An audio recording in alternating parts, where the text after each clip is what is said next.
শুনছেন নটার গল্প, গল্পে গল্পে জমজমাট।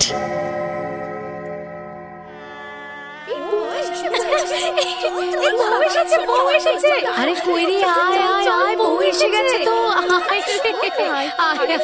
বউ এসে গেছে, তাড়াতাড়ি আয়। এই যে বলিস তুই, দেখি না, দেখি মুখখানা দেখি। আহা, লক্ষ্মী প্রতিমা যেন।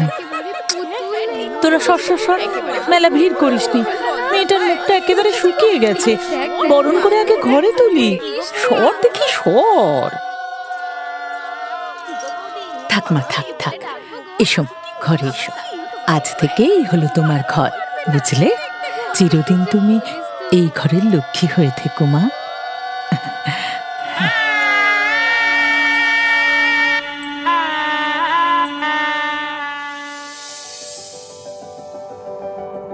শুনছেন শরৎচন্দ্র চট্টোপাধ্যায়ের লেখা গল্প বোঝা। সাগরপুর গ্রামে আজ মহা ধুমধাম। রোশন চৌকি আর ঢাকের বাদ্যে চারপাশ একেবারে সরগরম হয়ে উঠেছে। এক সপ্তাহ ধরে কী কাণ্ড যে বেঁধে গিয়েছে তা গ্রামের এবং আশপাশের 4-5 ক্রোশের সমস্ত লোক জানে। রং বেরঙের বাজনা, তার আবার কত রকমের সব আওয়াজ। গ্রামের লোকজন, পশু পাখি, কারোর আর দুদণ্ড তিষ্ঠবার জো নেই। সাগরপুরের জমিদার হরদেব মিত্রর একমাত্র ছেলে সত্যেন্দ্রনাথের বিয়ে বলে কথা। জমিদার হরদেব মিত্র বেশ বড় লোক মানুষ। বছরে তার আয় প্রায় 25-26 হাজার টাকার কম নয়। তবে সেই আভিজাত্যের জৌলুস দেখাতেই ছেলের এত ধুমধাম করে বিয়ে তিনি দিচ্ছেন না। স্বাদটা আসলে সত্যেন্দ্রনাথের মায়ের। স্বামীর কানের কাছে সেই কবেই থেকে বায়না ধরেছিলেন তিনি। শোনো না, কি গো? হ্যাঁ, একটা কথা তোমাকে বলি, রাখবে? তোমার কোন কথাটা রাখি না গিন্নি, বলো বলো। আহা না না, অন্য কথার সঙ্গে এই কথার কোনো মিল নেই। আগে রাখবে বলো। আহ, কি বলবে বলো না, দেখছো একটা হিসেব করছি। দূর বাবা, সারাদিন তোমার শুধু কাজ আর কাজ। আহা, রাখো তোমার হিসেব। কি করছো? একমাত্র ছেলেটা এদিকে শুকিয়ে যাচ্ছে। শুকিয়ে যাচ্ছে? আমাদের একমাত্র ছেলে শুকিয়ে যাচ্ছে কেন? কি কি হয়েছে সতুর? ছেলেটা কেমন উদাস পাড়া হয়ে থাকে দেখো না। বড় হচ্ছে তো। শোনো না, আমি বলি কি, ওর একটা বিয়ে দাও, তাহলেই ছেলে আমার আবার চনমনে হয়ে উঠবে। তোমার কি মাথা টাথা খারাপ হয়ে গেল? হ্যাঁ, আরে ও পড়ার চাপে শুকিয়ে যাচ্ছে, অন্য কিছু হয়নি। অত চিন্তা করো না তো। উনি যেন সব জানে। আরে গিন্নি, তার চেয়ে সত্যি কথাটাই বরং বলো না, যে তুমি ছেলের বউ দেখতে চাও। কি বেচারা ছেলেটার নামে মিছি মিছি। হ্যাঁ হ্যাঁ, তাই চাই। হলো, দাও না গো, আমার ছেলেটার একটা বউ এনে দাও না। বড্ড স্বাদ যে আমার। আরে বউ কি গাছে ফলে না দোকানে কিনতে পাওয়া যায়? দাঁড়াও দাঁড়াও, ছেলের বিয়ে বলে কথা, একটু তো দেখে শুনে নিতে হবে নাকি? আচ্ছা বেশ, ওই অভয় ঘটককে না হয় বলে দেব, সে দেখাশোনা শুরু করবে। কি হলো তো? যাও দিকে যাও যাও, এবার একটু কাজ করতে দাও আমাকে। যাও যাও যাও। সামনের পূর্ণিমাতে একটা সিন্নি দেবো। হ্যাঁ হ্যাঁ হ্যাঁ, দিও দিও। অভয় ঘটকের হাত যশ আছে কিন্তু। খুঁজে খুঁজে দিব্যি একখানা রাজ্যটক সম্বন্ধ নিয়ে এসেছে সে। বর্ধমান জেলার দিলজানপুরের জমিদার শ্রীযুক্ত কামাখ্যাচরণ চৌধুরীর ছোট মেয়ে সরলা। পাত্রী দেখতে গিয়ে হরদেব মিত্র তো একেবারে আহ্লাদে আটখানা। 7-5 না ভেবে সেখানেই তিনি কথা দিয়ে এলেন। স্বামীর মুখে সেই মেয়ের রূপ আর গুণের কথা শুনতে শুনতে সত্যেন্দ্রর মা যে কতবার কপালে হাত ঠেকালেন তা গুণে শেষ করা যায় না। স্বামী স্ত্রী তো মহা খুশি। বিয়ের কথা শুনে ছেলের মুখটা কিন্তু বেশ কয়েকদিন কালো হয়ে রইল। তবে একটা নতুন রোমাঞ্চর টানে খুব একটা আপত্তিও করল না সে। আর আপত্তি করলেও শুনছেই বাকে। জমিদার মশাইয়ের হুকুমই এবারের শেষ কথা। সত্যেন্দ্রর বিয়েটা তো তা বেশ ধুমধাম করেই হয়ে গেল। বিয়ের 4-5 দিন পরে সরলা চলে গেল বাপের বাড়ি। সত্যেন্দ্র আবার তার কাজকর্মে ব্যস্ত হয়ে গেল। দেখতে দেখতে এইভাবেই একটা বছর পেরিয়ে গেল। সত্যেন্দ্রর মায়ের মনটা থেকে থেকেই নতুন বউয়ের জন্য আনচান করতে থাকে। সেদিন রাত্রের খাওয়া শেষ হলে স্বামীর হাতে একটা পান দিয়ে তিনি বললেন,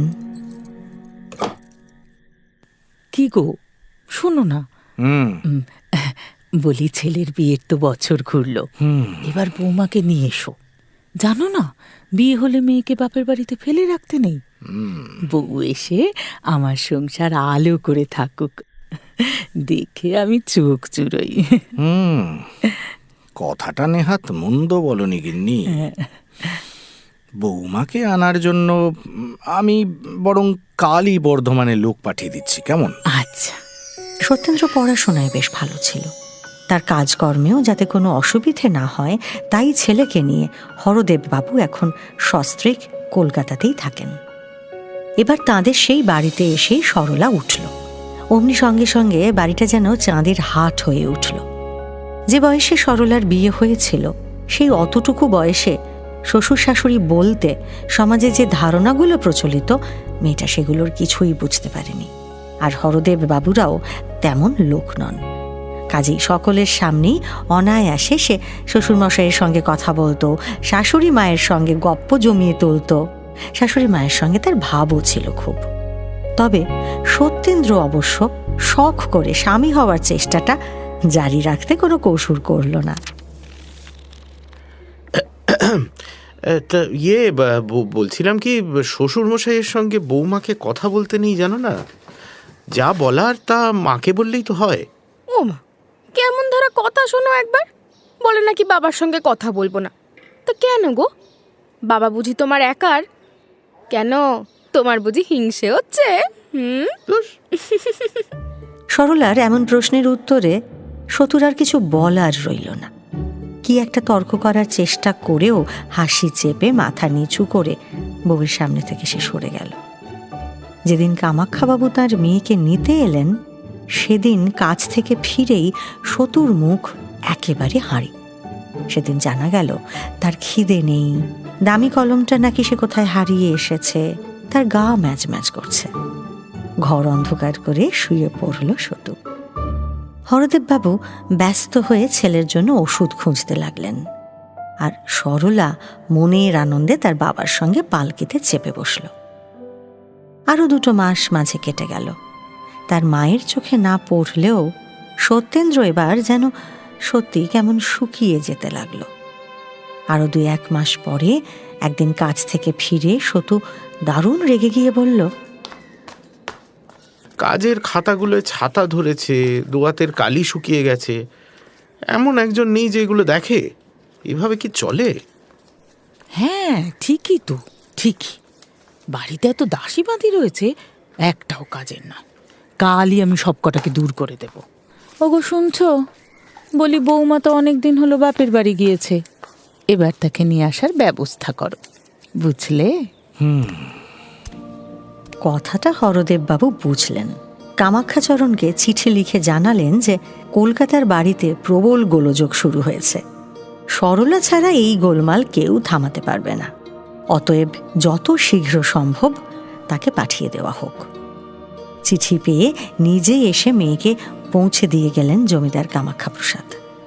সরলা এসে দেখল তার স্বামী আগের চেয়ে আরো বেশি অমনোযোগী হয়ে পড়েছে।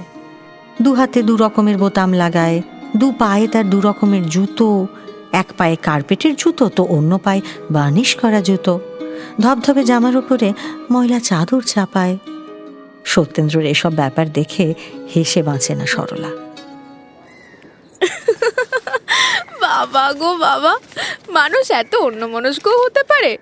তা মনটা সারাক্ষণ কোথায় থাকে শুনি? দেরি হয়ে গেলে কি করব শুনি? আচ্ছা, কাজে বেরোবো না বোতাম মেলাবো? তাও ঠিক। দরকারের সময় একটা জিনিস যদি হাতের গোড়ায় পাওয়া যায়, একজনও যদি আমার খেয়াল রাখে, হ্যাঁ, এ বাড়িতে সকলকে যত্নআত্তি করা হয়, শুধু আমি যেন বানের জলে ভেসে এসেছি। আহা গো। আচ্ছা আচ্ছা, ঠিক আছে, অত রাগ করতে হবে না। এবার থেকে আমি তোমার সব জিনিস গুছিয়ে রাখবো। আরে তাড়াহুড়োর মধ্যে তোমাকে আর এত কিছু খুঁজতে হবে না। আমি হাতে হাতে সব এগিয়ে দেব। হলো এবার? ভারী কথা দিতে এসেছেন, দুদিন পরেই আবার কোথায় উড়ে যাবে তার ঠিক নেই। বুঝেছি বুঝেছি, আমি বাপের বাড়ি যাই বলে খুব রাগ হয়েছে, তাই তো? তা যাবে তো যাবে, তোমার বাপের বাড়ি তুমি যাবে, এখানে কি আমাকে সামলানোর জন্য বসে থাকবে নাকি? ওরে বাবারে, ঠিক আছে, আর ঝগড়া করতে হবে না, আর রাগ দেখাতে হবে না। আমি সত্যি আর যাব না, এই আমি আমার নাক কান মলছি, ঠিক আছে? আচ্ছা, এখন বুঝি তোমার কলেজের দেরি হচ্ছে না? ঘড়িটা খেয়াল আছে? কত দেরি বলছি হয়ে গেল, তখন দাও থেকে। দাও দাও কাগজপত্রগুলো দাও। হ্যাঁ হ্যাঁ, এই তো। মা, আমি বেরোচ্ছি। দুগ্গা দুগ্গা দুগ্গা দুগ্গা। বাপের বাড়ি যাবে না বলে কথা দিলেও সে কথা কিন্তু রাখতে পারল না সরলা।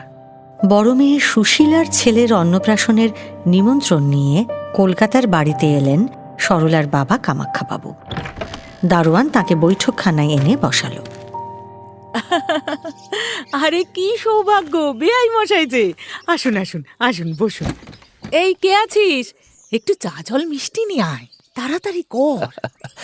এমা, না না বেয়ান, ব্যস্ত হবেন না। আসলে আপনার আর বেয়াই মশাইয়ের কাছে একটা আবদার নিয়ে এসেছিলাম। কি কি ব্যাপার বলুন তো? আমার বড় মেয়ের ছেলে, মানে আমার নাতির অন্নপ্রাশন এই অঘ্রাণের 16 তারিখে। সরলা ও জামাই বাবা জীবনকে নিয়ে যাওয়ার জন্য বিশেষ অনুরোধ করে চিঠি লিখেছে আমার বড় মেয়ে। এদিকে প্রায় 3 বছর হয়ে গেল, মেয়েটা আমার আর দিলজানপুরে যায়নি। ও মা, যাবে তো, যাবে বই কি, নিশ্চয়ই যাবে। বেশ বেশ বেয়ান। আচ্ছা, বলছিলাম কি, অনুষ্ঠানের দিন আপনারাও যদি আমার বাড়িতে পায়ের ধুলো দিতেন। দেখুন, আমরা যেতে পারবো কিনা জানি না, তবে সত্যেন্দ্র আর বৌমার যাওয়াতে আমার বা আপনার বেআই মশাইয়ের কোনো আপত্তি নেই। সতু তো বাড়িতেই আছে, একবার নিজেই কথা বলে নিন। হ্যাঁ রে আচ্ছা, মানদা, যা গিয়ে একবার দাদাবাবুকে ডেকে দে। কাজের খুব একটা চাপ এখন নেই, তাই শ্বশুরমশাইয়ের সঙ্গে দিন 5 দিলজানপুরে ঘুরে আসতে রাজি হলো সত্যেন্দ্র। মেয়ে জামাইকে নিয়ে মহানন্দে বাড়ি ফিরলেন কামাখ্যাপ্রসাদ। আদর যত্নে, গল্প গুজবে আর দেশ ঘুরে বেরিয়ে কয়েকটা দিন বেশ হৈ হৈ করে কেটে গেল। শুভকর্ম নির্বিঘ্নে শেষ হওয়ার পর সত্যেন্দ্র তার শাশুড়ি মাকে গিয়ে বলল, অনেকদিন তো হয়ে গেল, এবার যে বাড়ি ফিরতে হবে মা। না না বাবা জীবন, তা কি হয় নাকি? হ্যাঁ, কতদিন পর এলে বলো তো? আরও কয়েকটা দিন না থাকলে চলবে কেন? হ্যাঁ, বলছি, আর কটা দিন থেকে যাই না, আবার কবে আসতে পারবো তার তো কোনো ঠিক নেই। শাশুড়ির কথা মতো আরও 3-4 দিন থাকার পরে এবার সত্যিই একদিন ফিরে যাবার জন্য বাক্স গোছাতে বসল সত্যেন্দ্র। সরলা মুখ ভার করে বলল, কলকাতায় ফেরার এমন কি তাড়া আছে শুনি? এর মধ্যে বাড়ি গিয়ে কি করবে গো তুমি? আমাদের দেশ বুঝি তোমার ভালো লাগছে না?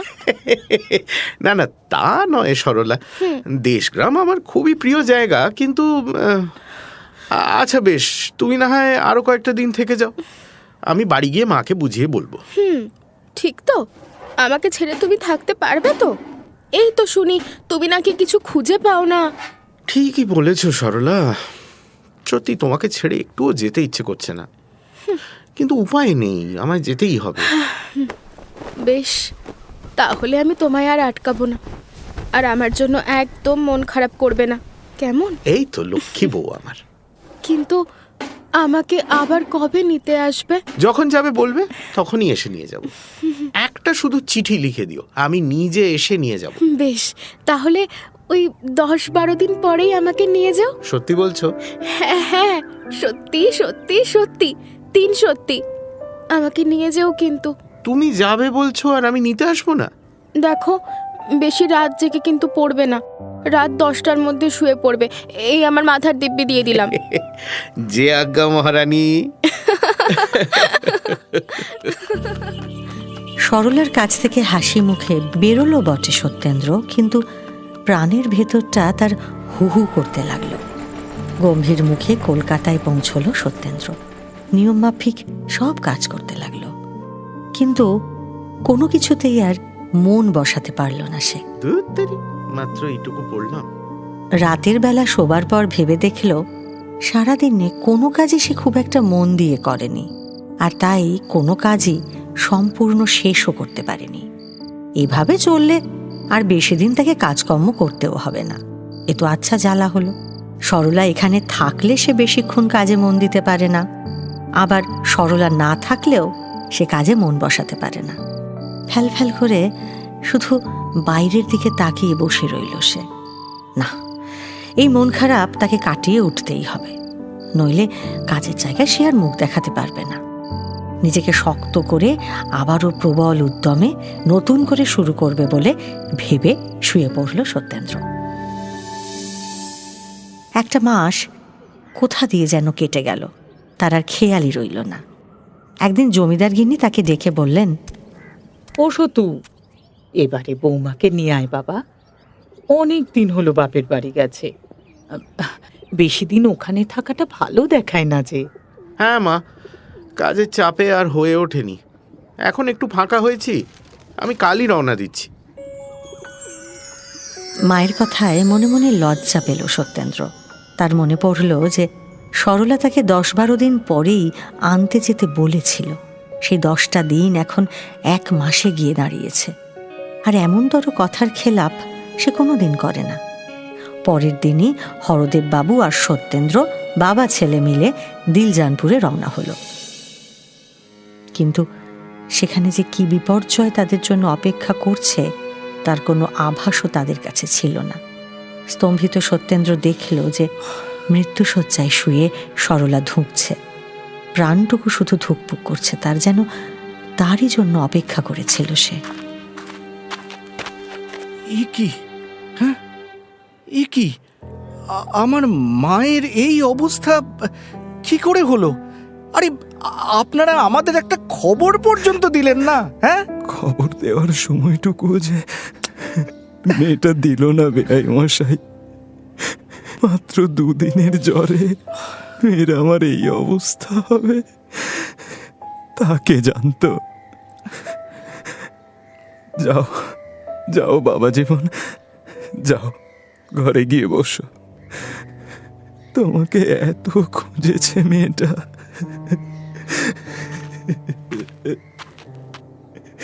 ঘরে ঢুকে সরলার দিকে তাকিয়ে স্থানুর মতো বসে রইল সত্যেন্দ্র। 2 চোখ বেয়ে অনবরত জল পড়তে লাগলো তার। কিন্তু না, পুরুষ মানুষকে তো কাঁদতে নেই। অন্তর্দাহে তাদের চোখ যতই ফেটে যাক, বাইরের লোকে যেন চোখের জল দেখতে না পায় সেই শিক্ষাই তো পেয়েছে সে ছোটবেলা থেকে। অশ্রু তো শুধু মেয়েদের একার অলংকার, পুরুষের তাতে হাত দেওয়ার অধিকার নেই। অর্ধমৃত স্ত্রীর দিকে তাকিয়ে নিজেকে আর ধরে রাখতে পারল না সত্যেন্দ্র। প্রবল চেষ্টার পরেও ফুঁপিয়ে উঠল সে, আর সেই আওয়াজে আস্তে আস্তে চোখ মেলে তাকালো সরলা। তুমি তুমি এসেছ? সেই এলে, কিন্তু এতদিন পরে। এবার যে আমার যাওয়ার সময় হয়ে এলো গো। চুপ চুপ কর সরলা, এমন কথা বলতে নেই। আমি আজই তোমাকে কলকাতায় নিয়ে যাব, সেখানে অনেক বড় বড় ডাক্তার দেখাবো। তুমি তুমি একদম সুস্থ হয়ে যাবে, কিচ্ছু হবে না তোমার। সুস্থ? ওসব পরে ভেব। আচ্ছা, আমার একটা কথার জবাব দেবে? বলো সরলা, বলো। তুমি বড় জন্মে বিশ্বাস করো? কি বিশ্বাস করতাম তা জানি না, আজ থেকে সব বিশ্বাস করব, সব। তুমি বললেই আমি বিশ্বাস করব সরলা। বলো বলো সরলা, চুপ করে থেকো না, বলো।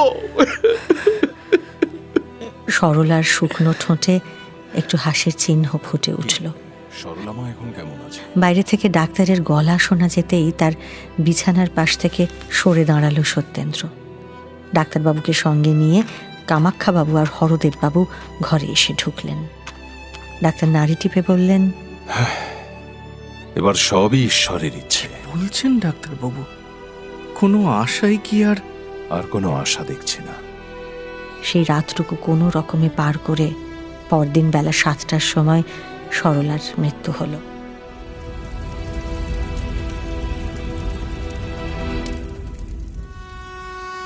সমস্ত কাজকর্ম মিটলে সেই দিনই সন্ধ্যার সময় সত্যেন্দ্রকে নিয়ে বিষণ্ণ মনে কলকাতায় ফিরে এলেন হরদেববাবু। সত্যেন্দ্রর জীবনটা আবারও ওলটপালট হয়ে গেছে। তার মুখে হাসি নেই, মনে সুখ নেই, কাজকর্মের কোনো ইচ্ছে নেই। রাজার সম্পদ পেলেও সে মুখ ফিরিয়ে নেবে। কোনো কিছুতেই রুচি নেই তার। তার স্বপ্নগুলো যেন দুমড়ে মুচড়েকে ভেঙে দিয়ে গেছে। সরলার শূন্য দেরাজের পাশে, সরলার প্রিয় জানলাটার পাশে অথবা ছাদের আলসেটা ধরে নির্বাক চোখে দাঁড়িয়ে থাকে সে। কলকাতার আলো থেকে সাগরপুরের অন্ধকারে চলে এসেছে সত্যেন্দ্র এখন। রাতের নিঃশব্দ প্রকৃতি আর গাছগাছালি তাকে যেন অনবরত বলে যায় একটাই কথা, সে নেই, সে নেই। তোমার আজন্ম সঙ্গী তোমায় ছেড়ে মৃত্যুর হাত ধরে চলে গেছে। সত্যেন্দ্র ঘুম আসে না। শুকনো চোখে বোবার মতো বসে বসে রাত্রি দেখে সে। জোর করে নিজের মনকে গুছিয়ে আনতে এমএ পরীক্ষা দেয় সত্যেন্দ্র, কিন্তু ফেল করে সে। পাশ করার ইচ্ছেও নেই তার। সব উৎসাহ নিভে গেছে তার। মায়ের পীড়াপিড়িতে একদিন পিসির বাড়িতে এসে হাজির হলো সতু, কিন্তু না, সেখানেও তার মন টিকল না। আবার নিজের বাড়িতে ফিরে এলো সত্যেন্দ্র। দুপুরবেলা ঘরের দরজা বন্ধ করে দিয়ে ফটোগ্রাফ ঝেড়ে ধুলো পরিষ্কার করল। নিজের পুরনো গল্পের বইগুলো সাজালো। হারমোনিয়ামের ঝাঁপ খুলে এমনি এমনি মিছামিছি পরিষ্কার করল। সরলার পরিষ্কার করা বইগুলো নেড়েচেড়ে দেখল সত্যেন্দ্র। তারপর ভালো দেখে একটা কাগজ আর খাম নিয়ে সরলাকে চিঠি লিখতে বসল সে। প্রিয়তমা সরলা, কেমন আছো তুমি? আজ কতদিন আমাদের দেখা হয় না। আচ্ছা, তুমি তুমি কি রাগ করেছো? আমি তো আর রাত বন্ধ ঘরে বসে বসে কত কি যে লিখে যায় সত্যেন্দ্র। লেখা শেষ করে চিঠিটা খামে পুরে আঠা লাগিয়ে মুখ বন্ধ করে একখানা কাঠের বাক্সে রেখে দেয় সে। তারপর আবার আরেকটা কাগজ নিয়ে বসে। মন উজাড় করে সে তার সরলাকে চিঠি লিখতে থাকে। বাইরে খুব একটা বেরোয় না আজকাল আর, কারোর সঙ্গে কথাও বলে না। বেশিরভাগ সময়টাতেই জানলার ধারে গুম হয়ে বসে থাকে সত্যেন্দ্রনাথ। ছেলের হাবভাব দেখে সত্যেন্দ্রর মা মনে মনে প্রমাদ গুনলেন। নিজের ভেতরে ছটফট করতে করতে একদিন স্বামীর কাছে গিয়ে বললেন, শুনছো, আমি যে আর পারছি না গো। আমার সতুর কি হবে এ কথা ভেবে ভেবে আমি তো সারা হয়ে গেলাম। কেন, কি হয়েছে সতুর? কি হয়েছে কেন? তুমি কি কিচ্ছু দেখতে পাচ্ছ না? না মানে, ছেলেটা আমার কেমন ধারা হয়ে গেছে, যেন তার প্রাণ নেই। মুখখানা সর্বক্ষণ আষাঢ়ের মেঘের মতো কালো হয়ে রয়েছে। আমি যে মা হয়ে তার এমন ধারা যন্ত্রণা দেখতে পাচ্ছি না গো। সবই তো বুঝতে পারছি, কিন্তু কি যে করি। কটা দিন যদি পশ্চিম থেকে ঘুরে আসা যায় তো। ওসব ঘোরাঘুরি করে কিচ্ছু হবে না, কিচ্ছু না। হয় সে যাবে না, নইলে সেখানেও অমন মন মরা হয়েই থাকবে। শোনো না, আমি বলি কি, হ্যাঁ বলো। ছেলের আবার বিয়ে দাও। বিয়ে আবার? বউ যদি তার মনের মতো হয় তাহলে ছেলেটা আবার সেই আগের মতো হয়ে যাবে, দেখো। কথাটা মন্দ বলনি গিন্নি। আমাদের বংশেরও তো একজন উত্তরাধিকারী দরকার। কিন্তু সতু যদি রাজি না হয় তো। আহা, সে ব্যাপারে তুমি ভেবো না। সতুর সঙ্গে আমি কথা বলবো। ছেলেটা আমার কথা কিছুতেই ফেলতে পারবে না। দেখো, তাকে যদি রাজি করাতে পারো, দেখো একবার। আচ্ছা। সেদিন রান্নার ঘটাটা একটু বেশিই হলো।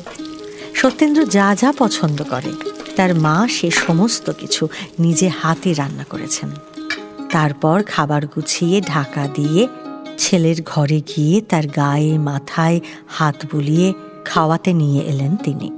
সত্যেন্দ্র খেতে বসলে একখানা হাত পাখা হাতে নিয়ে তার মাও ছেলের সামনে এসে বসলেন। আরে আবার তুমি পাখা হাতে বসলে কেন এত লোকজন থাকতে? অন্য কাউকে বলো না। না রে বাবা, আমি বসি, সামনে বসে আজ তোকে খাওয়াবো। দেখ বাবা দেখ, সব তোর পছন্দ মতো রান্না করেছি, আমি নিজে হাতে করেছি, সবটা খেতে হবে কিন্তু। খা বাবা খা, শুরু কর। ছেলের পাতে একটা একটা করে তরকারি মাছ তুলে দিতে লাগলেন সত্যেন্দ্রর মা। সামনে বসে গল্প করে তাকে খাওয়াতে লাগলেন। তোর মনে আছে আজ তিনি অনর্গল কথা বলে যাচ্ছেন। সেই ছোটবেলায় মায়ের সঙ্গে গল্প করতে করতে সত্যেন্দ্রর মনটাও বোধহয় হালকা হয়েছে আজ একটু। আমাকে আবার খাওয়াবি। সুযোগ বুঝে জমিদার গিন্নি এবার আসল কথাটা তুললেন। বললেন, শুধু তোকে একটা কথা বলবো বাবা, কথাটা রাখবি তো? কি কথা মা? তোকে তোকে আর একটা বিয়ে করতে হবে। তোর মত হলে তারপর পাকা কথা বলবো। অমত করিস নে বাবা, তুই ছাড়া আমাদের যে আর কেউ নেই রে। এই কথা? তো বুড়ো বয়সে আবার ওসব কেন? কি বললি? তুই বুড়ো হয়ে গেছিস? তবে সরলার কথা মনে হলে এসব আর মুখে আনতে ইচ্ছে হয় না। কিন্তু আমি যে আর একা থাকতে পারি না বাবা। তোর মুখ দেখে আমার বুকটা যে কাঁকা করছে। মায়ের কথায় সরাসরি কোনো উত্তর দিল না সত্যেন্দ্র, তবে মাথা নিচু করে খেয়ে নিঃশব্দে উঠে গেল সে। পরের দিন সকালে হরদেব বাবুও সত্যেন্দ্রকে ডেকে ওই একই কথা বললেন। বাবার সামনেও মাথা নিচু করে চুপ করে দাঁড়িয়ে রইল সত্যেন্দ্র। হরদেববাবু বুঝলেন যে মৌন ভাব আসলে তার ছেলের সম্মতিরই লক্ষণ। তার মুখে এবার হাসি ফুটে উঠল। পায়ে পায়ে বাবার ঘর থেকে নিজের ঘরে এসে সরলার ফটোর সামনে দাঁড়িয়ে সত্যেন্দ্র বলল, শুনছো সরলা, আমাকে আবার বিয়ে করতে হবে। ওরা ভেবেছে বুঝি দুদিনের মেয়ে এসে তোমার জায়গাটা নিয়ে নেবে। না সরলা, তুমি অভিমান করো না, তোমার জায়গা কেউ নিতে পারবে না। তুমি আমার বুকের মধ্যে আছো, সেখানেই থাকবে। অভিমান করতে আমার বইই গেছে। সরলা, সরলা, কোথায় তুমি? এই তো কথা বললে সরলা। ও আমারই মনের ভুল। সত্যেন্দ্রর এবার কলকাতায় বিয়ে হলো। শুভদৃষ্টির সময় সত্যেন্দ্র দেখল তার নতুন বউয়ের মুখখানি বড় সুন্দর, কিন্তু মনে ভাবল হোক সুন্দর, তবু তার ভালো লাগলো না যেন। সে ভাবল তার মাথায় এবার একটা বোঝা এসে চাপল। বউয়ের নাম নলিনী। বিয়ের পর 2 বছর নলিনী বাপের বাড়িতেই রইল। 3য় বছরে সত্যেন্দ্রর মায়ের উদ্যোগে নলিনী শ্বশুর বাড়ি এসেছে। নতুন বউয়ের চাঁদপানা মুখ দেখে সরলাকে ভোলার চেষ্টা করলেন জমিদার গিন্নি, আবার সংসার সাজানোর চেষ্টা করলেন তিনি। কিন্তু সত্যেন্দ্র শুধুমাত্র দীর্ঘশ্বাস ফেলে অন্যত্র চলে গেল। কোথায় যে সে গেল কেউ খুঁজে পেল না। সমস্ত দিন সে এলো না, খেলো না, বাইরে বাইরে ঘুরে মুখটা একেবারে কালো করে সন্ধেবেলা বাড়ি এসে ঢুকল সত্যেন্দ্র। জমিদারবাবু কিছু বললেন না, তাঁর আপত্তিতে সত্যেন্দ্রর মাও কিছু বললেন না। আর ফেলে ছড়িয়ে রাতের খাবার খেয়ে ঘরে এসে নিজের বিছানায় শুয়ে পড়ল সে। আজ তার পাশে নতুন বউও এসে শুয়েছে। সরলার জায়গাটা নিয়েছে সে। দেওয়ালের দিকে ফিরে চুপ করে শুয়ে রইল সত্যেন্দ্র। আর ওদিকে মেঝের দিকে ফিরে নিঃশব্দে শুয়ে রইল নতুন বউ নলিনী। দুজনেরই প্রবল অভিমান। সত্যেন্দ্র ভাবে কোথাকার কি এসে সরলার জায়গাটা নিতে চাইছে, আর নলিনী ভাবে তার প্রতি স্বামীর এত অযত্ন কেন? সে তো কিছু করেনি। লজ্জায় স্বামীর সঙ্গে কথা বলতে পারে না নলিনী। সত্যেন্দ্র তাতে যেন বেঁচে গেল। মনে মনে সরলার সঙ্গে কথা বলতে বলতেই ঘুমিয়ে পড়ল সে। সেদিন রাতেই সত্যেন্দ্রর ঘুমটা হঠাৎ ভেঙে যায়। পাশ ফিরে দেখল বিছানায় কেউ নেই। কি হলো? কোথায় গেল সে? চোখ রোগড়ে ভালো করে চেয়ে দেখল খোলা জানলার ধারে বসে আছেন নলিনী। জানলা দিয়ে জ্যোৎস্নার আলো এসে ঢুকেছে ঘরে। সেই আলোয় নলিনীর মুখের কিছুটা অংশ দেখতে পেল সত্যেন্দ্র। ঘুমের ঘোরেও জ্যোৎস্নার আলোয় মুখখানি বড় সুন্দর লাগলো তার চোখে। কান পেতে শুনল নলিনী কাঁদছে। নলিনী, এসো নলিনী, বিছানায় এসে বসো। নলিনীর চোখের জল বাধা মানল না। এবার আরো দ্বিগুণ বেগে বইতে লাগলো। এই প্রথম স্নেহ ভরে ডাকলো তার স্বামী তাকে। নিজেকে সামলাতে পারল না সে, ক্রমাগত ফুঁপিয়ে কাঁদতে লাগলো। কেঁদো না নলিনী, কেঁদো না। কি হয়েছে তোমার? কাঁদছো কেন? কি হয়েছে তোমার, আমায় বলো। তুমি তুমি আমাকে দেখতে পারো না কেন? আমি তোমার কি করেছি? দেখতে পারি না এ কথা তোমাকে কে বললো? তবে হ্যাঁ, তোমাকে ঠিক করে যত্ন করতে পারি না। কেন? আমাকে তোমার পছন্দ হয়নি? না নলিনী, ঠিক তা নয়। ভেবেছিলাম কথাটা কাউকে বলবো না, কিন্তু না বলেও কোনো লাভ নেই। তোমার কাছে কিছু গোপন করতে চাই না। বেশ তো, কি বলতে চাও আমাকে বলো না। মনের কথা বললে হালকা লাগবে, দেখো। হ্যাঁ নলিনী, বলবো। আমি এখনো সরলাকে, মানে আমার প্রথম স্ত্রীকে ভুলতে পারিনি। তাকে ভুলে যাওয়ার কোনো ইচ্ছেও আমার নেই।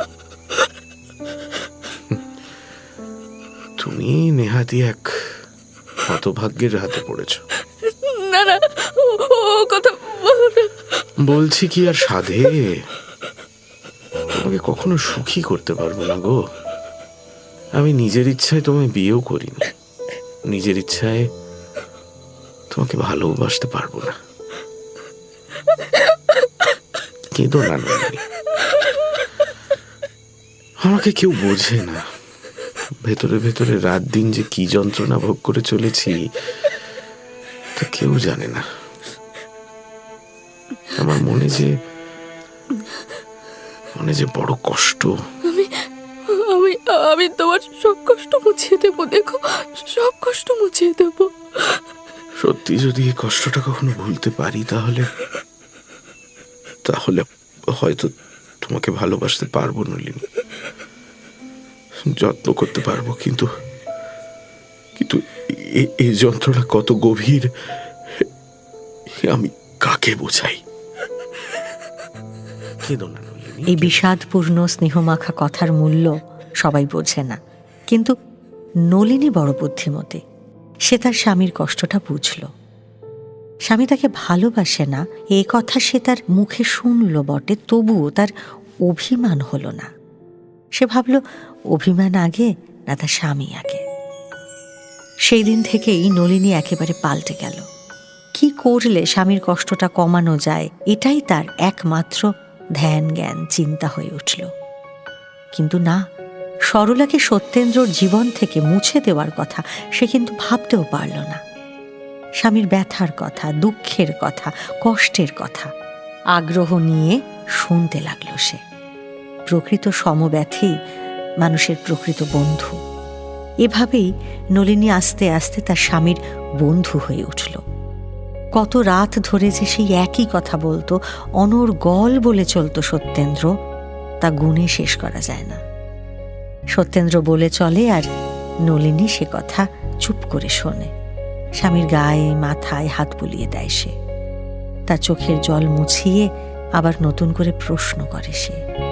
আর তারপর সেদিনের মতো কথা ফুরোলে সত্যেন্দ্র খানিক অপ্রস্তুত হয়ে বলে, কথা বলতে বলতে কত রাত হয়ে গেল। ইস, খেয়ালই করিনি। তুমি ঘুমোবে না? আরে না না, সকাল থেকে তোমার কত কাজ। নাও এবার বিশ্রাম নাও দেখি। ও থাকবে, কিছু হবে না, তুমিও সব ভেবো না। আমার একটুও ঘুম পাচ্ছে না, বিশ্বাস করো। তুমি বলো না, তারপর তোমার সেই কলেজের খাতাটায় সরলা দিদি কি আঁকলো জানো? ও সেই খাতাটার কথা বলছো? হ্যাঁ। সে এক কাণ্ড। পরীক্ষা দিতে গিয়ে দেখি পাতার পর পাতা জুড়ে শুধু ছবি। তাই? কি রাগ যে হয়েছিল কি বলবো। এমন সব কাণ্ড করতো। 2 বছর এইভাবেই কেটে গেল। নলিনী এখন পাকা গিন্নি হয়ে উঠেছে। তার আর আগের মতো কষ্টও নেই। স্বামীও এখন আর তাকে অযত্ন করে না। সত্যেন্দ্রনাথ এখন পাবনার ডেপুটি ম্যাজিস্ট্রেট। নলিনীর ঐকান্তিক ভালোবাসায় তার অনেক পরিবর্তন হয়েছে।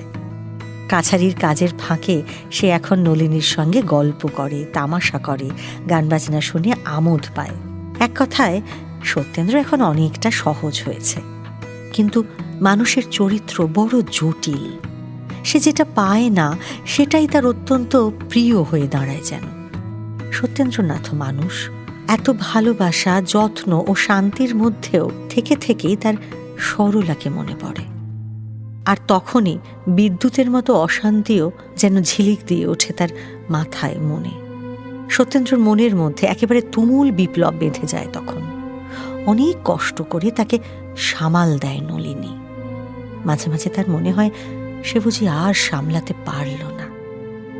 এতদিনের চেষ্টা, যত্ন, অধ্যবসায় সমস্তই বুঝি বিফল হয়ে গেল। নলিনীর এতটুকু ত্রুটি দেখলে সত্যেন্দ্র ভাবে সরলা থাকলে বোধহয় এমনটি হতো না। তাদের সংসারের চাপা অশান্তিটা সুতরাং লেগেই থাকত। ইন্ধন পেলেই একেবারে দাবানল হয়ে উঠত যেন। একদিন কাছারি থেকে এসে সত্যেন্দ্র ডাকল, নলিনী, নলিনী। আগে দাদাবাবু, বৌদিদি তো বাড়ি নেই। কোথায় গেছে? বৌদিদি সামনেই কাকাবাবুর বাড়ি গেছেন, এক্ষুনি চলে আসবেন। আপনি কাপড় ছেড়ে নিন, আমি জল খাবার দিয়ে যাচ্ছি। আমার জল খাবারের দরকার নেই, তুই এখান থেকে যা। আচ্ছা দাদাবাবু। দাসী চলে গেলে সত্যেন্দ্র ভাবে যে সরলা থাকলে কিছুতেই এমনটা ঘটত না। সত্যেন্দ্র বাড়ি ফেরার সময়টাতেই ঠিক দরজার সামনে এসে সে দাঁড়িয়ে থাকত। কলেজ থেকে যখন ফিরত সত্যেন্দ্র, ছাদ থেকে দেখতে পেয়েই তো এক ছুটে নিচে নেমে এসে তার হাত থেকে বই খাতা কেড়ে নিয়ে আগে আগে ঘরে ঢুকতো সরলা, আর তার পিছন পিছন ঢুকত সত্যেন্দ্র। দৃশ্যটা মনে পড়তেই বুক ঠেলে দীর্ঘশ্বাস বেরিয়ে এলো তার। মনে মনে ভাবল, কিসে আর কিসে, ও নেবে আমার সরলার জায়গা। গোপীকান্ত রায় পাবনার একজন সম্ভ্রান্ত উকিল। কলকাতায় তার বাড়ি নলিনীদের বাড়ির কাছেই। নলিনী তাকে কাকা বলে ডাকে। পাবনায় নলিনী বিয়ে হয়ে আসার পর রায় খুড়িমা প্রায় প্রতিদিনই সত্যেন্দ্রর বাড়ি বেড়াতে আসেন। গোপীবাবুও প্রায়ই আসেন। খুড়শ্বশুরকে সত্যেন্দ্রনাথ খুব মান্য করে। পাবনায় সত্যেন্দ্রর বাসা তার বাড়ি থেকে দূরে হলেও উভয় পরিবারে বেশ মিলমিশ হয়ে গিয়েছে। নলিনীও মধ্যে মধ্যে কাকার বাড়ি বেড়াতে যায়। গোপীবাবুর মেয়ে হেমার সঙ্গে তার বড় ভাব। সেদিন তখন বেলা 12টা বেজে গিয়েছে। সত্যেন্দ্র কাছারি চলে গিয়েছে। আর কোনো কাজ নেই দেখে নলিনী একটা বই হাতে নিয়ে পড়তে বসল। আর ঠিক তখনই তাদের বাড়ির সামনে একটা গাড়ি এসে থামল। বাইরে থেকে চেঁচামেচি করতে করতে ঘরে এসে ঢুকলো হেমাঙ্গিনী। আরে হেম দিদি যে, এসো এসো, ঘরে এসো, দেখো। বাবা, একেবারে ডুমুরের ফুল হয়ে গেছিস তো, তোর আর দেখাই পাওয়া যায় না। এই আমি এলুম তবে তোর দেখা পেলুম। কি ভালো একখানা বই পেয়েছি গো, সেই বইটাই পড়ছিলাম। থাক বাপু, আর লেখাপড়ার দরকার নেই। ওঠ তো দেখি। আরে ওঠ না, আমাদের বাড়ি চল। কাল দাদার বউ এসেছে, তোর সঙ্গে আলাপ করাবো। চল। মা, তো তাকে সঙ্গে আনলে না কেন গো? তা আবার হয় নাকি? নতুন এসেছে, হঠাৎ তোর এখানে আসবে কেন? ও মা, তাহলে আমি বা কেন যাব শুনি? তাই তুই যাবি না, তোর ঘাড় যাবে। যাবি না মানে? আমি তোকে হিড় হিড় করে টেনে নিয়ে যাব না? বৌদিদি থাকবে তো কদিন, আমি বরং কাল যাব। কেন? আজ যেতে আপত্তি কিসের তোর? না ভাই, ও বাড়িতে গেলে ফিরতে বড্ড দেরি হয়ে যায়। উনি কাছারি থেকে চলে আসেন, তখন আমি না থাকলে ওনার বড় অসুবিধা হয়। অসুবিধা? অসুবিধা আবার কিসের? কি যে বলিস না তুই। কাছারি থেকে ফিরে এসে আমার হাতের বাতাস না খেলে তিনি ঠান্ডা হন না যে। সত্যি হাসালি ভাই, আমাদের যেন আর বিয়ে হয়নি আর আমরা কাউকে পাখাও করিনি। নে নে, একদিন না হয় একটু গরমেই রইলেন তিনি। আমি তোর কোনো কথা শুনতে চাই না, এক্ষুনি আমার সঙ্গে চল। ওঠ, কি রে এখনো শুয়ে থাকবি? ওঠ ওঠ ওঠ, নে চল, ওঠ বলছি। একরকম জোর করেই নলিনীকে টেনে নিয়ে গেল হেমাঙ্গিনী। বহু চেষ্টাতেও আজও নলিনী 7টার আগে ফিরতে পারল না। বাড়ি ফিরে সে দেখল সত্যেন্দ্র খবরের কাগজ পড়ছে। তখনও কিছু খায়নি। খাওয়ানোর ভার নলিনী নিজের হাতেই রেখেছিল। সে সামনে এলে সত্যেন্দ্র হাসল, কিন্তু সেই হাসিটা দেখে নলিনীর ভেতরটা যেন একেবারে শিউরে উঠল। আসন পেতে জলখাবার দিল নলিনী তাড়াতাড়ি, কিন্তু সত্যেন্দ্র কিছু স্পর্শও করল না। তার খিদে নেই। বহু সাধ্য সাধনাতেও সে কিছু খেল না। আর তার অভিমানের কারণ বুঝতে নলিনীর দেরি হল না। আদরে অনাদরে এভাবেই বেশ কিছুদিন কেটে গেল। সেই যে এসেছে আর ও বাড়িমুখো হয়নি নলিনী। হেমাঙ্গিনীর বাড়ি থেকে গাড়ি এলেও কোনো না কোনো অজুহাতে সে ঠিক এড়িয়ে গেছে। কিন্তু আজ হেমাঙ্গিনী শ্বশুর বাড়ি ফিরে যাবে। তার স্বামী উপেন্দ্রবাবু তাকে নিতে এসেছেন। অভিমান করে একটা বিরাট চিঠি লিখে বাড়ির খাস দাসীর হাত দিয়ে সে চিঠি পাঠিয়েছে হেমাঙ্গিনী। সঙ্গে গাড়িও পাঠিয়েছে তার সই নলিনীর জন্য। চলে যাওয়ার আগে প্রিয় সখীর সঙ্গে দেখা না করলে তার জীবনটাই ফাঁকি হয়ে যাবে। নলিনী প্রতিজ্ঞা করেছিল যে স্বামীর অনুমতি না নিয়ে সে আর কখনো কোথাও যাবে না। কিন্তু সেই প্রতিজ্ঞা আজ রাখতে গেলে হেমাঙ্গিনীর সঙ্গে তার দেখা হবে না। এদিকে 3টে ট্রেনে চলে যাবে হেমা। নলিনী এখন কি করে? দোনামোনা করতে করতে অবশেষে যাওয়ার জন্যই তৈরি হলো নলিনী। যাওয়ার সময় দাসীকে সে বলল, শোন, ঠিক 3টের সময় যেন রায়দের বাড়িতে গাড়ি পাঠানো হয়, দেখিস ভুলে যাসনি যেন। না না না বৌদিদি, ভুল হবে না, ঠিক সময় গাড়ি আপনাকে আনতে যাবে। দাসীর কোনো ভুল হয়নি। ঠিক 3টের সময়ই রায়দের বাড়ির দরজায় নলিনীর গাড়ি গিয়ে দাঁড়ালো। কিন্তু হেমার আর 3টে ট্রেনে যাওয়া হয়নি তো। রাতের ট্রেনে সে যাবে বলে ঠিক করেছিল। তাই প্রাণের বন্ধুকেও সে কিছুতেই ছাড়ল না। বহু অনুরোধ উপরোধ সত্ত্বেও নাছোড় হেমাঙ্গিনী নলিনীর গাড়িটাকে ফিরিয়ে দিল। স্ত্রীর আবদার দেখে উপেনও তাকে থেকে যাওয়ার জন্য অনুরোধ করল। আর ভদ্রতা বজায় রাখতে থেকে যাওয়া ছাড়া নলিনীর আর কোনো উপায়ও রইল না। কিন্তু দিনের শেষে নলিনী যখন ফিরে এলো তখন রাত 10টা বেজে গিয়েছে। এসে শুনল সত্যেন্দ্র বাইরে শুয়েছে। মাতঙ্গিনী ওরফে মাতু নলিনীর বাপের বাড়ির কাজের লোক। সে নলিনীর সঙ্গে এই বাড়িতে এসেছিল। অনেক দিনের লোক সে। নলিনীকে সে ছোটবেলা থেকে দেখছে, অত্যন্ত স্নেহ করে তাকে। কিন্তু আজ নলিনীকে সেও কথা শোনাতে ছাড়ল না। সত্যি বাপু, বলি কি আক্কেল তোমারে? আমার তো মাথায় ঢোকে না। এই বুঝি বাড়ি ফেরার সময় হলো? কি করব বলো, হেমা শ্বশুর বাড়ি চলে গেল, এখন আর সে আসবে না। আমাকে তো কিছুতেই ছাড়লো না। অনেক করে বলেছিলাম, কিন্তু আসতে দিলে তো। তার স্বামী অবধি থেকে যাওয়ার অনুরোধ করলেন। আর ওদিকে তোমার স্বামীটি যে না খেয়ে বাড়িতে বিছানা করার আদেশ দিয়েছেন গো। সে কি? কতার মতিগতি আমার মোটেই ভালো ঠেকছে না, এই আমি বলে দিলুম। গভীর রাতে বিছানায় শুয়ে চোখ বুজে পূর্বস্মৃতি জাগিয়ে তোলার চেষ্টা করছিল সত্যেন্দ্র। তখন বহুদিন আগের সেই কুঁড়ি থেকে ফুটে ওঠা ফুলের মতো সরলার মুখখানার সঙ্গে নলিনীর মুখের কোনো মিল আছে কিনা সে কথাটাই ভাবছিল সত্যেন্দ্র। কিন্তু সরলার ভালোবাসার কাছে নলিনীর ভালোবাসা তার মনে হলো হে যেন সাগরের কাছে গোষ্পদের মতো। আর এই কথাটা মনে হতেই তার মধ্যে ভয়ানক ঝড় উঠল। ঠিক তখনই ধীরে ধীরে দরজা খুলে নলিনী সে ঘরে এসে ঢুকল। সত্যেন্দ্র তাকিয়ে দেখল নলিনীকে। নলিনী এসে সত্যেন্দ্র পায়ের কাছে বসল।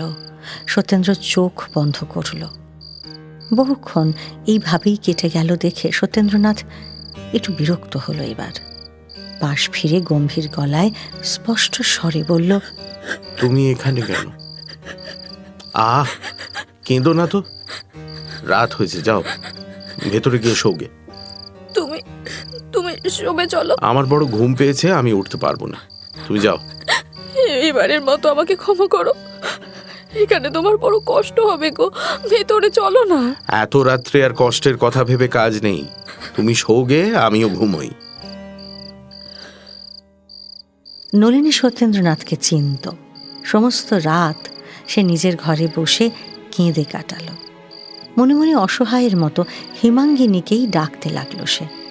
কিন্তু না, এই বিপুলা ধরণীতে আজ তার হয়ে দুটো কথা বলার মতো কোথাও কেউ নেই আর।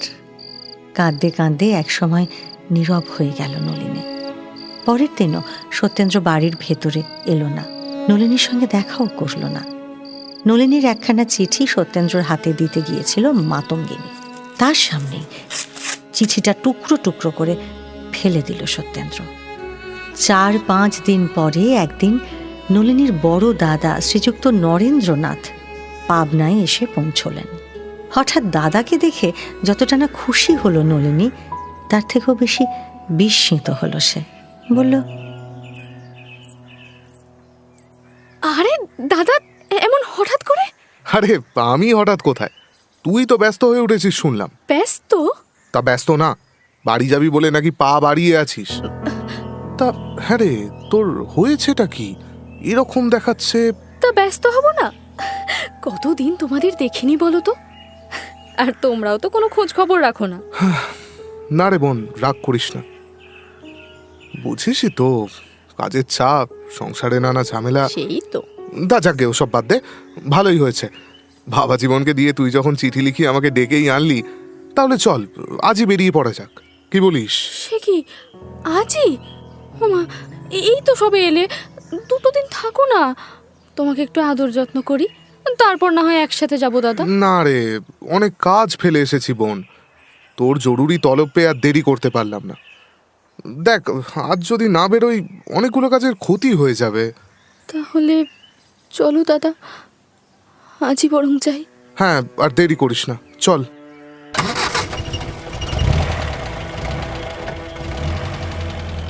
স্বামীকে প্রণাম করে দাদার সঙ্গে গাড়িতে উঠল নলিনী। গুম হয়ে নিজের ঘরে বসে রইল সত্যেন্দ্রনাথ। সে রাতে তারও ঘুম হলো না একদম। সমস্ত রাত ধরে তার মনে হচ্ছিল যে এতটা বাড়াবাড়ি বোধহয় না করলেও হতো, এখনো সময় আছে, তাকে কি ফিরিয়ে আনবে সে? কিন্তু অভিমান যে বড় বাধা। মনে মনে গুমড়ে মরাটাই তার সার হলো। কিছুই আর করে উঠতে পারল না সত্যেন্দ্র। সময় চলে গেল। নলিনীর সঙ্গে তার বাপের বাড়ির কাজের লোক মাতঙ্গিনীও ফিরছিল। তার সংসারের ঘটনা যেন কোনো মতেই বাপের বাড়িতে জানাজানি না হয়, সেই ব্যাপারে মাতুকে মাথার দিব্যি দিয়েছিল নলিনী। কারণ সবার সামনে তার স্বামীর অপযশ হোক, তা সে প্রাণ থাকতে মেনে নিতে পারবে না। দেখতে দেখতে তার বাপের বাড়ি এসে গেল। পাবনা থেকে কলকাতায় চলে এলো নলিনী আবার। যন্ত্রের মতো গাড়ি থেকে নেমে বাবা মাকে প্রণাম করল সে। ছোট ভাইটিকে কোলে নিল। এতদিন পরে মেয়ের মুখখানি এমন শুকনো দেখে নলিনীর মা বললেন, আয় মা আয়। একে রে, তুই তো একেবারে শুকিয়ে গেছিস। তুই ভালো আছিস তো মা? হ্যাঁ মা, আমি বেশ আছি। তোমাদের দেখতে খুব ইচ্ছে করছিল গো, তাই চলে এলুম। আচ্ছা আচ্ছা,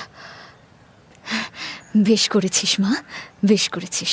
চল ঘরে চল, দুটো মুখে দিয়ে একটু বিশ্রাম করবি, চল। চলো।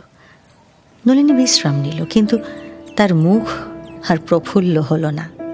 মন থেকে 20 মন বোঝা তার নামল না। এমন সামান্য অভিমানে যে তিল থেকে তাল হয়ে উঠবে, এ কথা সে কখনো কল্পনাও করতে পারেনি। সেদিন হেমাঙ্গিনীদের বাড়িতে বসে আজকের দিনটার কথা যদি আভাসেও মনে হতো তার, তাহলে যে করেই হোক সেই বাড়ি থেকে সে চলে আসতো ঠিক। বাপের বাড়ি আসার পর সেই চেনা ঘরদোর, চেনা লোকজনের সামনে যতটা পারল স্বাভাবিক থাকার অভিনয় করতে লাগলো নলিনী, কিন্তু ভেতরে ভেতরে তার কেবলই মনে হতে লাগলো এমন একটা ছোট্ট কারণে যাকে তার স্বামী ত্যাগ করে সে মরে যায় না কেন? বেঁচে থেকে কি লাভ তার? কার জন্যই বা বেঁচে থাকবো? দারুণ অভিমানে শুকিয়ে যেতে লাগলো নলিনী। ওদিকে সত্যেন্দ্রর অভিমান ফুরিয়ে গিয়েছে। এক মুহূর্ত যে না থাকলে চলে না, তার উপর এই মিছে অভিমান আর কতদিনই বা থাকবে। অভিমান থেকে এখন দারুণ যন্ত্রণা দেখা দিয়েছে। প্রতিদিনই সে বাড়ি ফিরে এসে খোঁজ নেয়। আমার কোনো চিঠি এসেছে? না তো বাবু, আসেনি কিছু। ঠিক জানিস আসেনি? আসেনি বাবু, এলে তো আপনাকে দিতাম। তুই এখান থেকে যা। আচ্ছা। নলিনী কোনো চিঠি লেখে না, তাকে নিয়ে আসবার কথা একবারও লেখে না কেন? একটা চিঠি পেলেই তো তাকে মাথায় করে নিয়ে আসবো। আর কখনো না, না, আর কখনো এমন অন্যায় ব্যবহার করব না। কিন্তু ভবিতব্য কে অতিক্রম করবে? যা হওয়ার তা তো হবেই। সত্যেন্দ্রনাথ ভাঙল, কিন্তু মচকাল না। 6 মাস কেটে গেল। ক্রমশ সত্যেন্দ্রনাথের অসহ্য মনে হলো নিজের জীবন। থিতিয়ে পড়া অভিমান আবার মাথা চাড়া দিয়ে উঠল, আর তার সঙ্গে এসে যোগ দিল প্রচণ্ড রাগ। নলিনীকে উচিত শিক্ষা দিতেই হবে তাকে। তার এত কিসের জেদ? একদিন মায়ের কাছে গিয়ে হিতাহিত জ্ঞান শূন্য সত্যেন্দ্রনাথ কঠিন গলায় বলল, মা, আমার বিয়ের ব্যবস্থা করো, আমি আবার বিয়ে করব। ও মা, আবার বিয়ে করবি মানে কি? অমন লক্ষ্মী পিতিমের মতো বউ তোর পছন্দ হলো না? তা কি নিয়ে রাগারাগি বাপু তোদের শুনি? জানা বাবা, বৌমাকে বাপের বাড়ি থেকে ফিরিয়ে নিয়ে আয়। সে না থাকলে যে বাড়িঘর একেবারে অন্ধকার হয়ে যায়। যা বাবা যা, তাকে নিয়ে আয়। না, যা বাবা। তাকে আমার পছন্দ হয়নি। সে যেখানে আছে সেখানেই থাক, তাকে আর আনবো না। সে কি? আমি আর একটা বিয়ে করব। শোনো ছেলের কথা, এই বুড়োধারী ছেলের জন্য নাকি আমি এখন মেয়ে খুঁজতে বেরোবো? সত্যি বাপ? তোমাকে কিচ্ছু করতে হবে না মা, মেয়ে আমার দেখাই আছে। তুমি পুরুত মশাইকে ডেকে বিয়ের দিন ঠিক করতে বলো। মাকে আর কোনো কথা বলার সুযোগ না দিয়েই সত্যেন্দ্র ঘর থেকে বেরিয়ে গেল। কপাল চাপড়ানো ছাড়া সত্যেন্দ্রর মায়ের আর কিচ্ছু করার নেই। দীর্ঘশ্বাস ফেলে ছেলের ইচ্ছেতেই মত দিতে বাধ্য হলেন তিনি।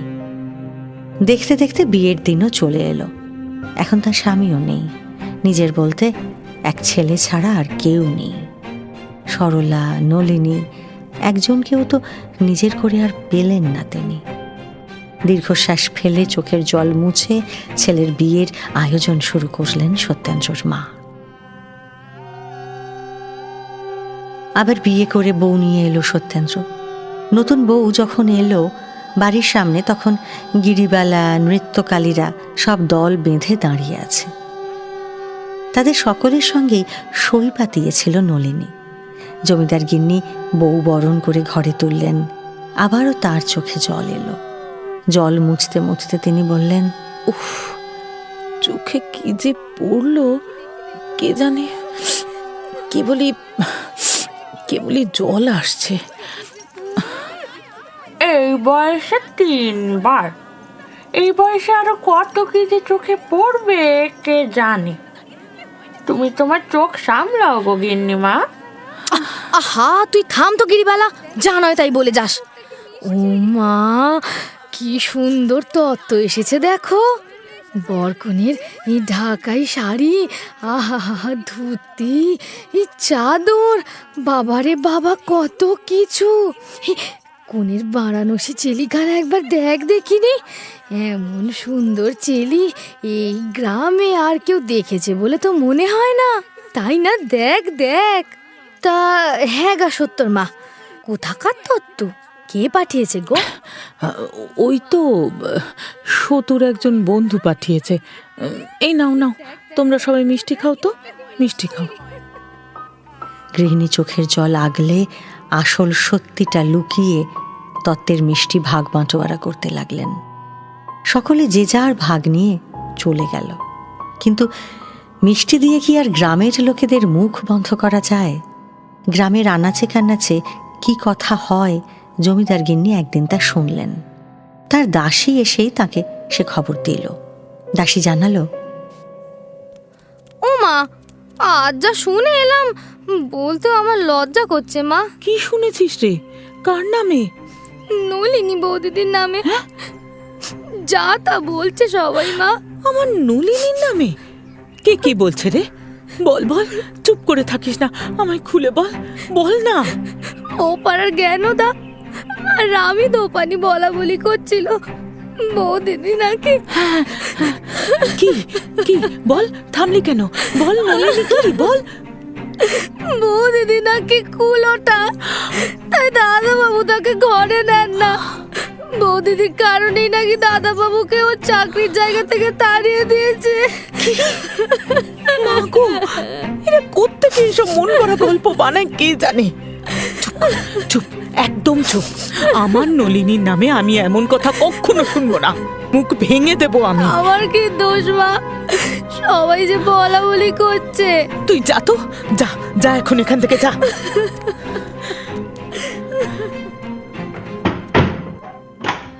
নলিনী সম্বন্ধে এ কথা কানে যেতেই কাঁদতে কাঁদতে ঘরের দরজা বন্ধ করে মেঝেতে লুটিয়ে পড়লেন সত্যেন্দ্রর মা।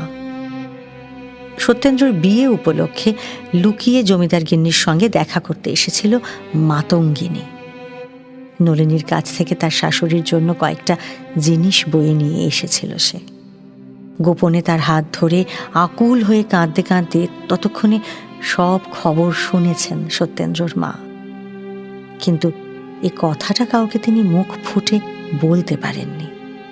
বন্ধ দরজার এই পারে নিজের ঘরের মধ্যে কাঁদতে কাঁদতে তিনি মাতঙ্গিনীকে বললেন,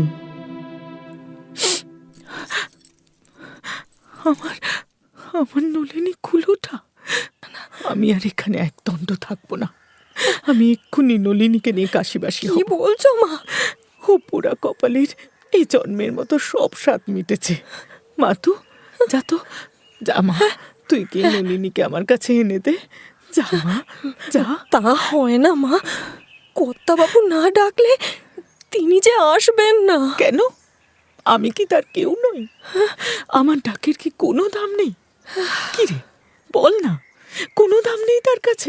সে যাই হোক মা, ও মা, তুমি একখান কাজ করো দেখিনি। তুমি 2 ছত্তর চিঠি লিখে দাও, সেখানে নিয়ে গিয়ে তাকে দেখাই। তবে তুই এখানে কেন এসেছিস মা? তো আর কি নিয়ে যাবি তুই? নিতে নিতে তো আসিনি মা, দিতে এসেছি। নতুন করে আর কি দিবি শুনি? এই যে মা, এই বেনারসি খানা, এখানা তোমার নতুন বৌমার জন্য পাঠিয়ে দিয়েছে নলিনী। এখানা তুমি নাও মা, নতুন বৌমাকে দিও।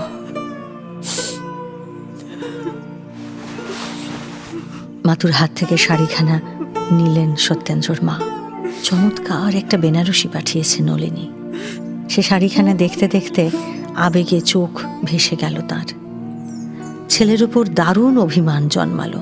মনে মনে তিনি ভাবলেন, তিনি কি সত্যেন্দ্রর কেউ নন? তিনি কি এতটাই উপেক্ষার? তাকে একবারও জানানোর প্রয়োজন মনে করল না সতু। অমন লক্ষ্মীর কি এ দশা করতে আছে? একেবারে বিয়ে করবে ঠিক করে এসে তাকে বলতে হলো। মায়ের সঙ্গে কি কোনো আলোচনা করা যায় না? বুকে গভীর ব্যথা নিয়ে সেই দিন সন্ধ্যার সময় মা ছেলেকে ডেকে বললেন, সতু, নলিনীকে ফিরিয়ে নিয়ে এসো। না না মানে? তাকে আনার আর কোনো দরকার নেই। সতু, আমার নলিনীর নামে গ্রাম্যয় কলঙ্ক রটেছে। তুই তার স্বামী, তার মান রাখবি না? কিসের কলঙ্ক? মেয়েটাকে অমন করে তাড়িয়ে দে, আবার একটা বিয়ে করলি। আমি কার মুখ বন্ধ করবো বলতো? মুখ বন্ধ করে কি হবে? যে যা বলছে বলুক, তাতে কান দেওয়ার দরকার কি আছে? নলিনী যেখানে আছে সেখানেই থাকবে। আমাকে ওর বিষয়ে কিছু বলতে এসো না মা। বেশ, তবে কালই আমাকে কাশি পাঠিয়ে দে। আমি এখানে আর এক মুহূর্ত থাকবো না, কিছুতেই না। তোমার যেখানে ইচ্ছে হয় যাও।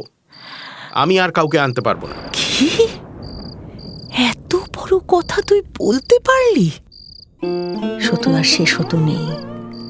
সরলার আদরের ধন, খেলার সামগ্রী, শখের জিনিস, অন্যমনস্ক উচ্চমনা সরল হৃদয় প্রফুল্ল বদন স্বামী সত্যেন্দ্র আর নেই। নলিনীর বহু যত্নের, বহু ক্লেশের মনের মতো সত্যেন্দ্রনাথ আজ নেই। সে সত্যেন্দ্রনাথ বুকে পাথর চাপা দিয়েছে। লজ্জা, শরম, হিতাহিত জ্ঞান সবই হারিয়েছে সে। তাই এ কথা সে অনায়াসেই বলতে পারল তার মাকে। ছেলের মুখে এ কথা শুনবেন মা কিন্তু স্বপ্নেও তা ভাবেননি। নিদারুণ কান্নায় বুক ফেটে গেল তার। কাঁদতে কাঁদতে শুধু বললেন, বউ আমার কুলোটা নয়, কান কুলে শুনে রাখো তুমি। গ্রামের লোকে যা ইচ্ছে হয় বলুক, কিন্তু আমি কখনো বিশ্বাস করব না। আর শোনো, এই শাড়িখানা নতুন বউকে দিও, কিংবা ইচ্ছা হয় জলে ফেলে দিও, যা হয় করো। তবে আমার ঘর থেকে নিয়ে যাও এক্ষুনি। কে পাঠিয়েছে মা? আমার লক্ষ্মী, আমার ঘরের লক্ষ্মী, যা নিয়ে যায় শাড়ি।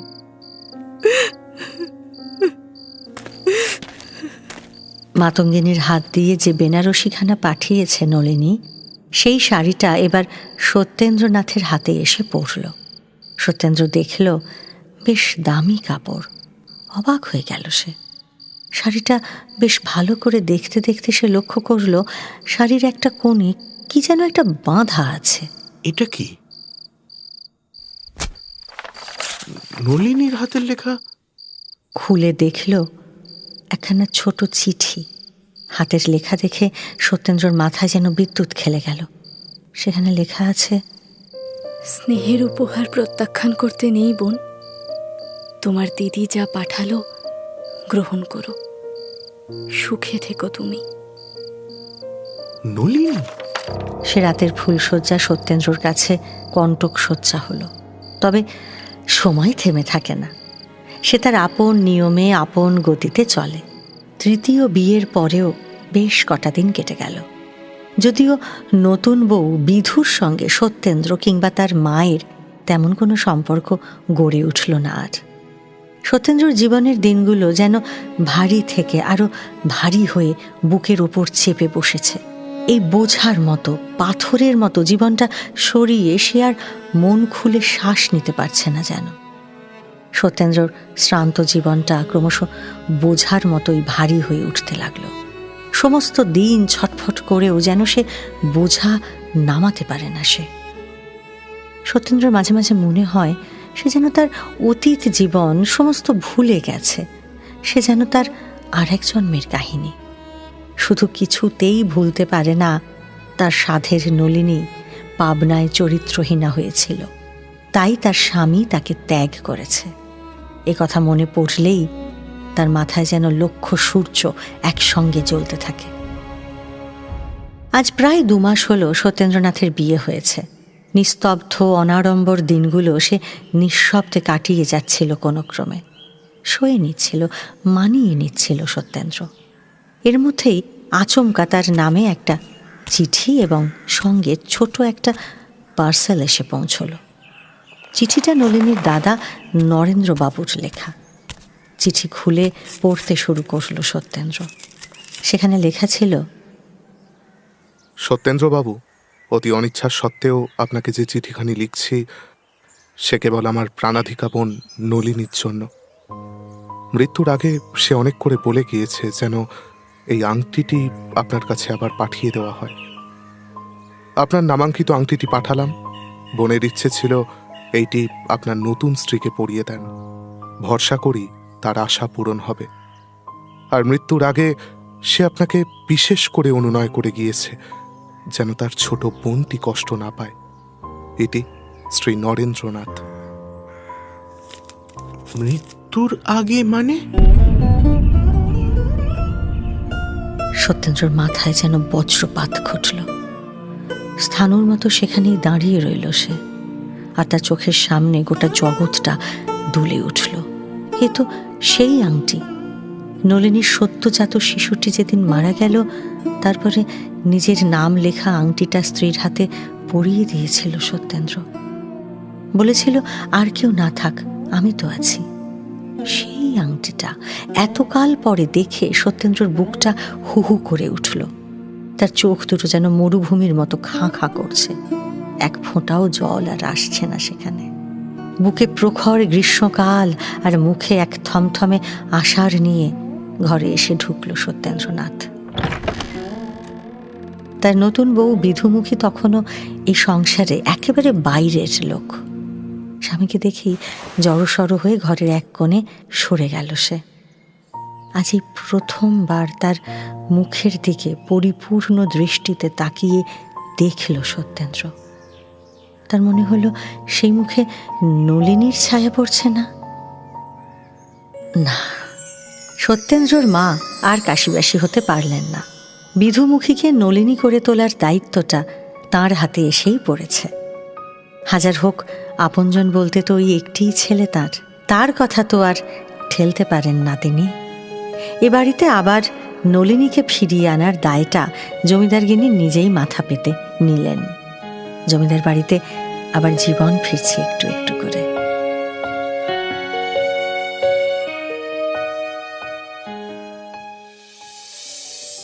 শুনলেন শরৎচন্দ্র চট্টোপাধ্যায়ের লেখা গল্প বোঝা। আজকের প্রশ্ন, সত্যেন্দ্রর তৃতীয় বউয়ের নাম কি ছিল? গত সপ্তাহের গোপন কথাটি গল্পের প্রশ্ন ছিল, কোন গ্রামে কুমির বিয়ে হয়েছিল? সঠিক উত্তরদাতারা হলেন সাথী রায়, বিউটি বৈরাগী, পিঙ্কু মাহাতো, সঙ্গীতা ভূঁইয়া, শিনি, কৌসার আহমেদ, মধু জানা, আর্য ব্যানার্জি ও সুরমণ্ডল। নটার গল্প, গল্পে গল্পে জমজমাট। আমাদের এই চ্যানেলটি শেয়ার ও সাবস্ক্রাইব করুন। বেল আইকন প্রেস করতে ভুলবেন না কিন্তু।